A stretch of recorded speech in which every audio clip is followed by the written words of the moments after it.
Remember how old tube televisions used to shut down? The screen would quickly collapse into a bright line and then disappear into darkness. You can recreate that classic effect in CapCut Mobile using the TV switch off effect. Start by opening your project and importing the video you want to edit. Next, tap Effects and select Video Effects. Use the search bar and look for TV off or TV switch off. Once you find it, apply the effect to your clip. For the best result, drag the effect to the very end of your video.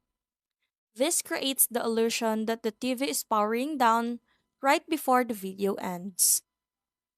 To customize the look, tap the effect layer in the timeline.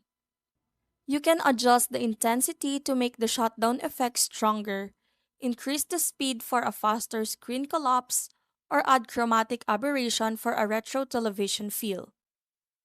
Preview the video and fine-tune the settings until you're happy with the result. That's how to add a TV switch off effect in CapCut Mobile.